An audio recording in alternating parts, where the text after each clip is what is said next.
Hello friends, मेरा नाम आत्मराज है और मैं एमएससी सेकंड ईयर का स्टूडेंट हूँ। आईआईटी पटना से मैं पढ़ रहा हूँ और आज हम जानेंगे ट्रिग्नोमेट्री। ट्रिग्नोमेट्री हम जानेंगे सबसे पहले इस नाम से। टी मतलब तीन, डोन मतलब साइड्स, मैट्रिक मतलब मेजरमेंट। इससे हम जान सकते हैं, हम इसमें जानेंगे तीन साइड का मेजरमेंट। ट्रिग्नोमेट्री हम जानेंगे तीन साइड का मेजरमेंट। इसमें तीन साइड हो रही और तीन एंगल हो रही, angle of A, angle B और एंगल सी। और तीनों एंगल का सम हमेशा 180 डिग्री यानी पाई के इक्वल होगा।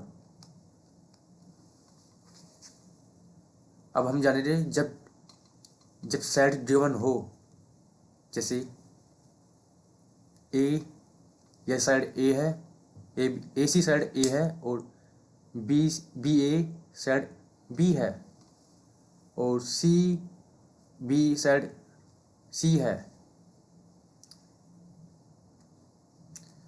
किन्हीं भी दो साइड का सम हमेशा तीसरी साइड से बड़ा होता है। किन्हीं भी दो साइड का सम हमेशा तीसरी साइड से बड़ा होगा। जैसे कि A plus B greater than C, B plus C greater than A, C plus A greater than B. और किन्हीं भी दो साइड का सबट्रैक्ट करने पर और उनका मोड लेने पर वो साइड हमेशा तीसरी साइड से छोटी होगी। जैसे कि ए माइनस बी का मोड हमेशा लेस देन होगा सी से, बी माइनस सी का मोड हमेशा लेस देन होगा ए से, सी माइनस ए का मोड हमेशा लेस देन होगा बी से। अब हम जानेंगे right angle triangle. Right angle triangle की प्रॉपर्टी होती है कि इसमें एक 90 डिग्री का एंगल होता है और ये त्रिभुज होता है। तो जहाँ पर 90 डिग्री एंगल बनता है उससे सामने वाली साइड को हम बोलते हैं हाइपोथेनिस, उसे बोलते हैं हम हाइपोथेनिस। और जहाँ पर एंगल होता है उस साइड को हम बोलते हैं बेस, और एंगल के सामने वाली साइड को हम बोलते हैं परपेंडिकुलर। एंगल के सामने वाली साइड को हम बोलते हैं परपेंडिकुलर। अब हम जानेंगे ट्रिग्नोमेट्री रिप्रेजेंटेशंस। साइन थीटा होता है हाइपोथेनिस अपॉन साइन थीटा होता है perpendicular upon hypotenuse. Sine theta होता है परपेंडिकुलर अपॉन हाइपोथेनिस और कोस थीटा इक्वल टू होता है बेस अपॉन हाइपोथेनिस। और tan थीटा इक्वल टू होता है perpendicular upon base. tan theta equal to होता है sine theta upon cos theta, और साइन थीटा की वैल्यू हमारे पास है परपेंडिकुलर अपॉन हाइपोथेनिस, और कोस थीटा की वैल्यू हमारे पास है बेस अपॉन हाइपोथेनिस। तो ये वैल्यू हम यहाँ पुट कर दे, हमारे पास आया परपेंडिकुलर अपॉन बेस। एच से एच कैंसिल हो जाएगा, हमारे पास बचा परपेंडिकुलर अपॉन बेस। तो tan थीटा इक्वल टू हुआ परपेंडिकुलर अपॉन बेस। और कोट थीटा इक्वल टू होता है 1 upon tan theta. Cot theta equal to होता है 1 अपॉन tan थीटा, और tan थीटा की वैल्यू हम जब पुट करें तो tan थीटा होगा बेस अपॉन परपेंडिकुलर। ऐसी sec थीटा इक्वल टू होता है 1 अपॉन cos थीटा, और cos थीटा हमारे पास है बेस अपॉन हाइपोथेनिस। अब जब हम वैल्यू यहाँ पुट करेंगे तो हमारे पास होगा हाइपोथेनिस अपॉन बेस। ऐसे ही cos थीटा इक्वल टू होता है sine theta 1 upon sine theta. cos theta equal to होता है 1 अपॉन साइन थीटा, और साइन थीटा की वैल्यू हमारे पास है परपेंडिकुलर अपॉन हाइपोथेनिस। अब जब हम ये वैल्यू यहाँ पुट करेंगे हमारे पास होगा हाइपोथेनिस अपॉन परपेंडिकुलर। अब हम जानेंगे इम्पोर्टेंट ट्रिग्नोमेट्री आइडेंटिटीज। हमारे पास एक्सवाई प्लेन है और जिस पर कोई सर्कल बना हुआ है, जिस पर चलता कोई पॉइंट, हमने पॉइंट ले लिया है, इसे हमने मान लिया P। इस पॉइंट पर वैल्यू है XY, और जब इस पॉइंट को HH से मिलाए दे तो ये बन जाएगा परपेंडिकुलर। यहाँ पर बन जाएगा 90 डिग्री एंगल, तो बन जाएगा परपेंडिकुलर। और हाइपोटेन्यूज हमारे पास R हो रहा है, और बेस हमारे पास हो रहा है H। अब परपेंडिकुलर की वैल्यू हमारे पास हो जाएगी Y, तो cos थीटा इक्वल टू हो जाएगा, cos थीटा इक्वल टू हो जाएगा बेस अपॉन हाइपोटेन्यूज। हाइपोटेन्यूज हमारे पास R है, H अपॉन R हो जाएगा, और H की वैल्यू हमारे पास हो जाएगी R cos थीटा। ऐसे ही Y की वैल्यू हो जाएगी हमारे पास R sin थीटा, और हम जानते हैं परपेंडिकुलर का स्क्वायर प्लस बेस का स्क्वायर इक्वल टू होता है हाइपोटेन्यूज का स्क्वायर। और हमारे पास बेस हमारे पास H है और परपेंडिकुलर हमारे पास Y है, तो X square plus Y square equal to हो जाएगा R स्क्वायर और cos square theta plus sine square theta. ठीक है, अब X square R square equal to होता है हमारे पास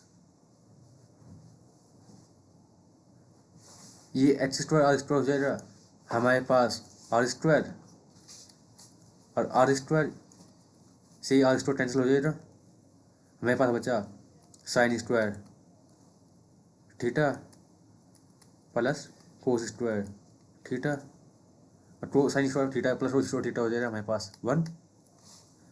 sign square theta plus cos square theta हमारे पास हो जाएगा 1।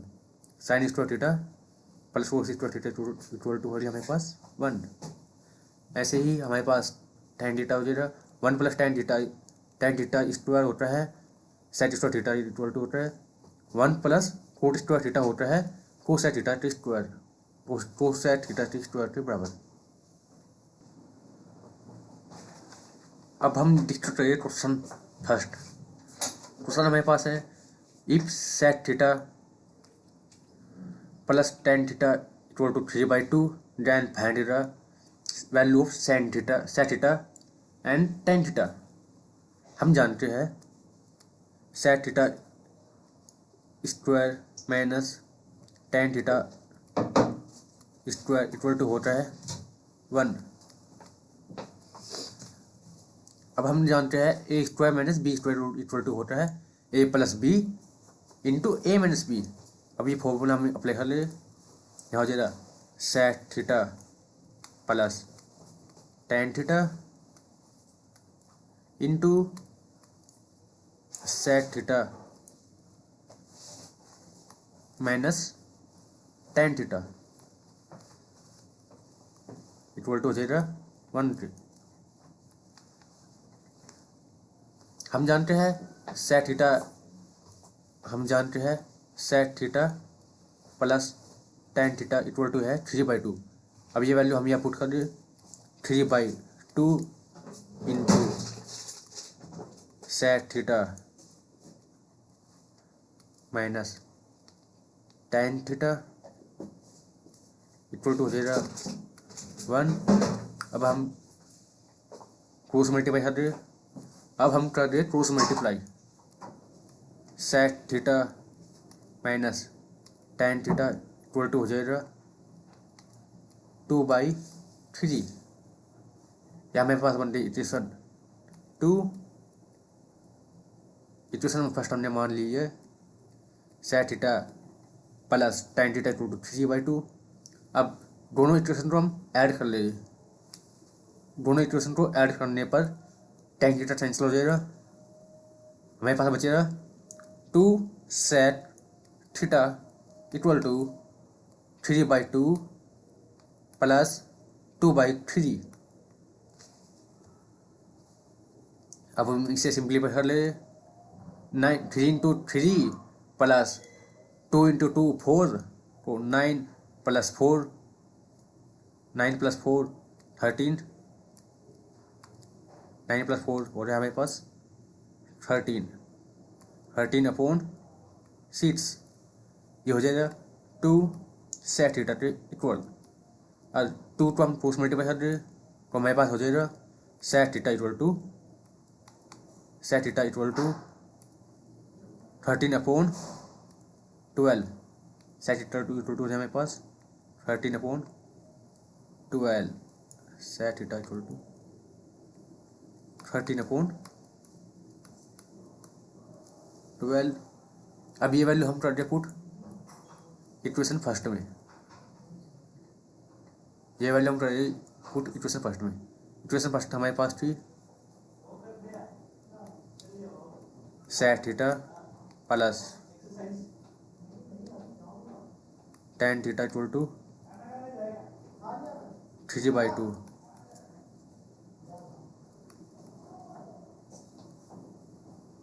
tan थीटा की वैल्यू यहाँ से हमारे पास आ जाएगी tan थीटा इक्वल टू ठीक हमारे पास सेट थीटा की वैल्यू हमारे पास है 13/12। सेट थीटा की वैल्यू हमारे पास है 13/12। जब हम वैल्यू यहाँ पुट करेंगे तो हमारे पास बन जाएगा 3/2 माइनस 13/12। अब हम इसे सिंप्लीफाई कर ले तो हमारे पास हो जाएगा 18 माइनस 13/12।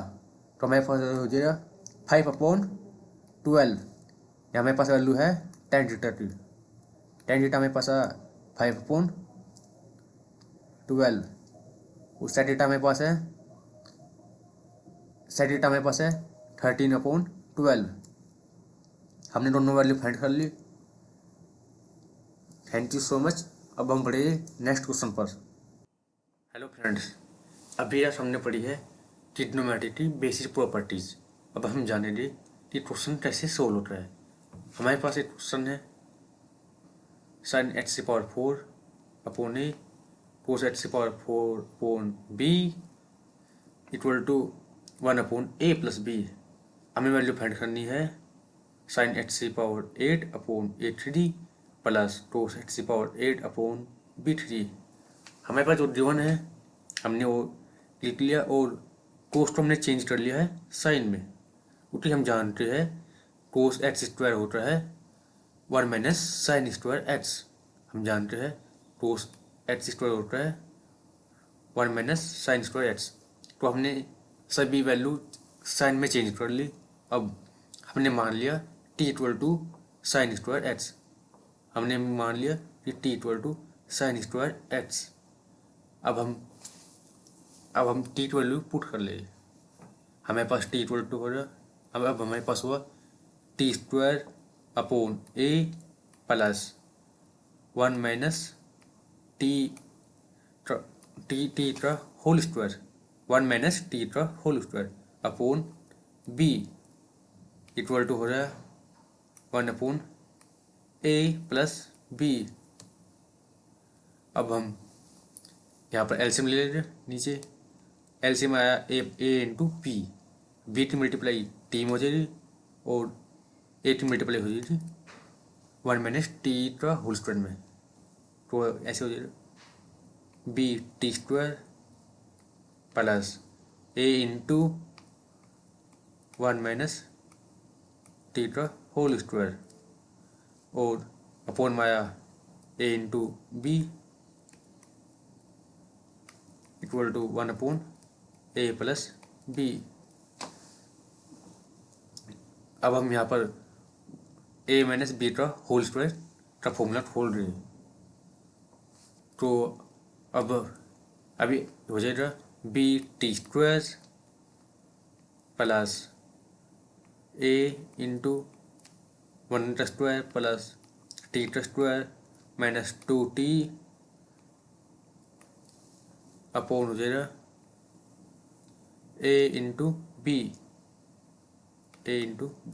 इक्वल टू हो जाएगा 1 minus a plus 1/a plus b। Sorry 1/a plus b। ठीक है। अब a की मल्टीप्लाई अंदर हो जाएगी। a की मल्टीप्लाई इसमें चली जाएगी पूरी टर्म में। तो b² a plus a² minus 2at upon हो जाएगा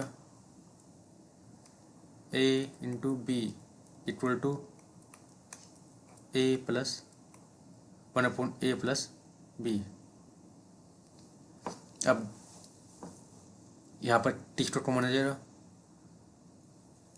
तो ये हो जाएगा सिंप्लीफाई होकर t square 1 plus t square into a plus b, t square into a plus b plus a minus 2 a t. अब हम क्रॉस मल्टीप्लाई कर ले, ये वैल्यू यहाँ मल्टीप्लाई हो जाएगी, ये वैल्यू यहाँ पर मल्टीप्लाई हो जाएगी, तो ऐसे हो जाएगा a into a plus b और ये मल्टीप्लाई 1 में हो जाएगी, ए हो जाएगा ए इंटू बी। अब ए प्लस बी को पूरी टर्म में मल्टीप्लाई कर दे, ए प्लस बी को पूरी टर्म में मल्टीप्लाई कर ले तो हमारे पास हो जाएगा t square into a plus b का square a into a plus B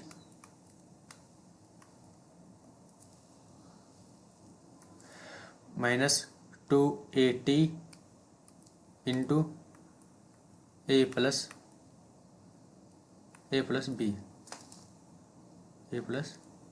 B equal to हो जाएगा ए इंटू बी। अब हम इसे सिंप्लीफाई कर ले, t square into a plus b का स्क्वायर प्लस अब ए की मल्टीप्लाई इस टर्म में हो जाएगी a square plus a b minus 2at into a plus b equal to है a into b. A b से ए बी कैंसिल हो जाएगा और हमारे पास ये फॉर्मूला बन जाएगा a square plus b square minus 2a b जो इक्वल होता है ए माइनस बी के स्क्वायर इक्वल होता है, जो ए माइनस बी के स्क्वायर के बराबर होता है। ठीक है, ये बना हमारे पास t into a plus b minus a का होल स्क्वायर इक्वल टू हो जाएगा 0 टू। अब दोनों साइड स्क्वायर रूट ले रहे तो हमारे पास हो जाएगा t into a plus B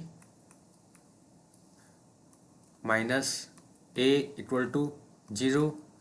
यहाँ से हम टी की वैल्यू फाइंड कर ले, हमारे पास टी इक्वल टू हो जाएगा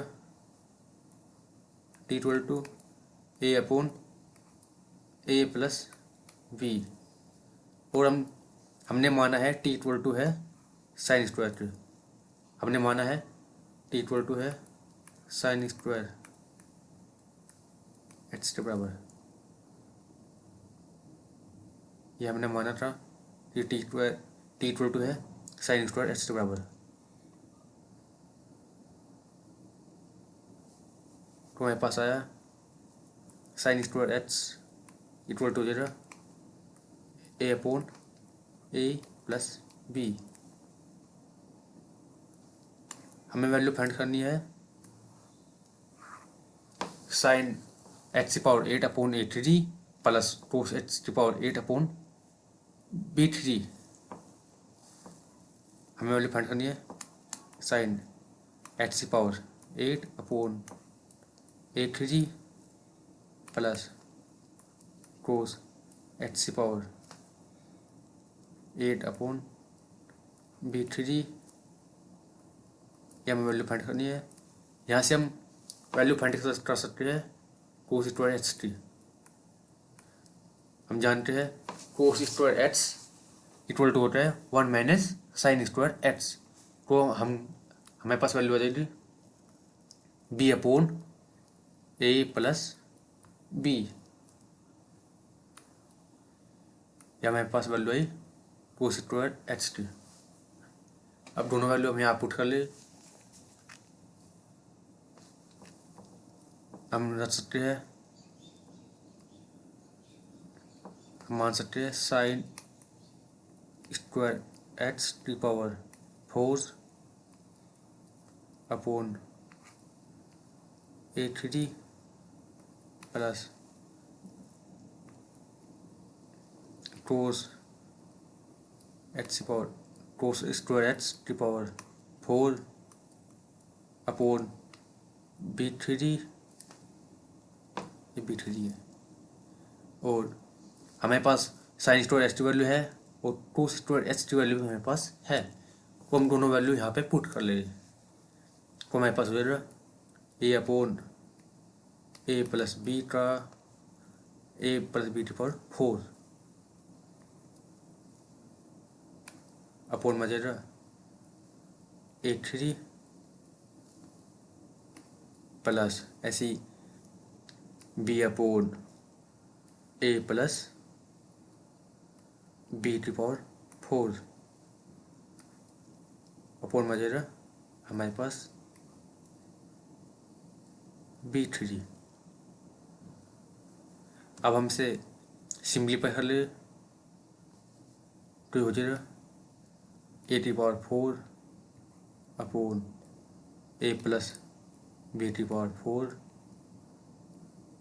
into a/3 plus b/4 upon a+b/4 into b3। b3 से इसकी 3 पावर कैंसिल हो रही, ऐसी a3 से इसकी 3 पावर कैंसिल हो रही। ऊपर बचा a/b/4 और यहाँ पर बचा है b/a+b/4।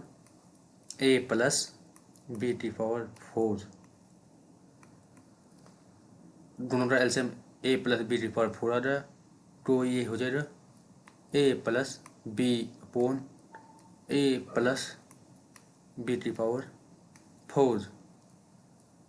अब इससे एक पावर कैंसिल हो जाएगी, यहाँ बचेगा 1/a+b/3। ये आ रहा हमारे पास आंसर। ये हमारे पास वैल्यू है साइन x की power 8/a3 plus cos x की पावर 8/b3। ये हमारे पास आंसर है। Thank you so much. अब हम बढ़े नेक्स्ट क्वेश्चन पर। Thank you so much.